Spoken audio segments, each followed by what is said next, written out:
jovem evangelista Marcos, a Bíblia diz que Jesus ele havia caminhado. Eu acho interessante, Marcos, que Jesus nunca ficava parado. Sempre estava ocupado com alguma coisa, fazendo alguma coisa em prol do reino do Senhor. Deus não chamou ninguém para ficar com o braço cruzado, dentro de casa, olhando para o teto, esperando cair. Jesus chamou você para se movimentar. A Bíblia diz que Jesus ele começa a se movimentar, e juntamente com Jesus e uma grande multidão. Sabe o que falta hoje? Pastor Francisco, Pastor Ronaldo, missionária Fátima. Nós temos que arrastar a multidão por causa da palavra. O que nós carregamos é precioso, é valioso. E nós temos por obrigação arrastar a multidão também. Às vezes nós cruzamos o braço dentro de casa, ficamos esperando o outro fazer. A Bíblia diz que aquilo que eu posso fazer e não faço, eu pego.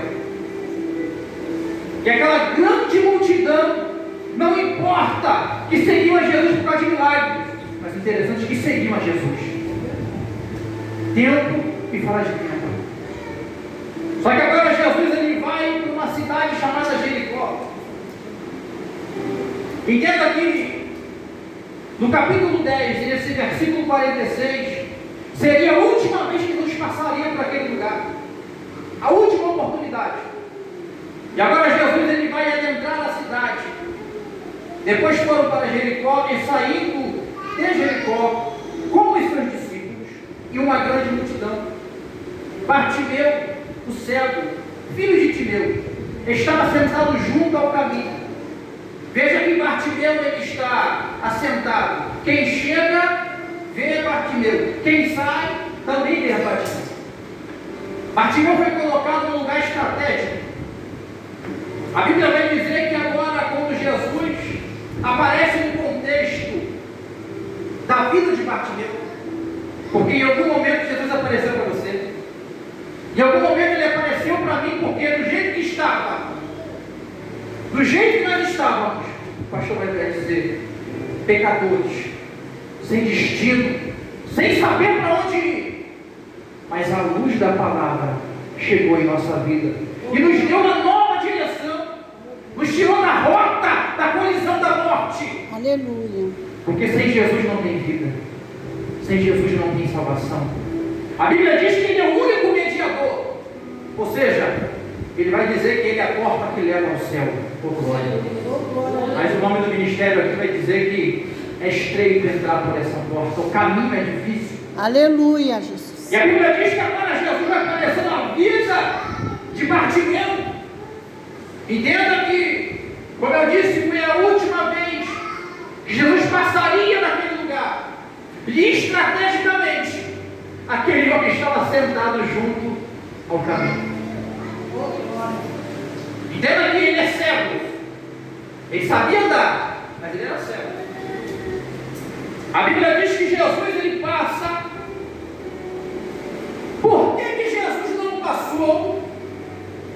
Jesus sendo onisciente e não foi direto a Bartimeu. Tem coisa na minha e na sua vida que só vai acontecer se eu tomar a iniciativa e for até ele. Aleluia. Procurar, chamar a atenção do mestre. Quando Bartimeu descobre que Jesus estava ali, como eu disse, como Jesus passa por uma grande multidão.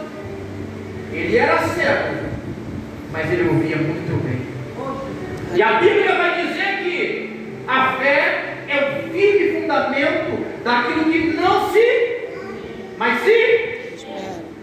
A Bíblia também vai dizer que a fé vem por ouvir e ouvir a palavra de João capítulo 1, versículo 1 vai dizer que no princípio era o verbo, e o verbo era Deus, e o verbo estava com Deus.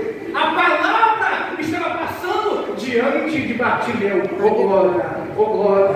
Não tinha visão, mas ouviu. E quando ouviu, acendeu a fé no coração dele. Aleluia. E Bartimeu ali diante da situação em qual ele se encontrava. Deixa eu dizer que Bartimeu era cego, filho de Timeu. Segundo o historiador Flávio José, vai dizer que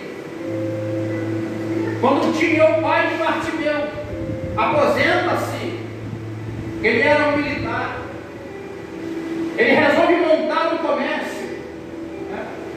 E ali começa a trabalhar por alguns anos, até que se cumpriu a profecia de Daniel capítulo 2, os pés de bronze e barro, chama-se os romanos. Agora os romanos aparecem no contexto para entrar, tomar, tirar. Só que ali tinha um homem chamado Timeu. Segundo a história vai dizer, ele monta uma estratégia de defesa. Quero pegar um parênteses aqui. Nem sempre você vai atacar, mas uma hora você precisa se defender.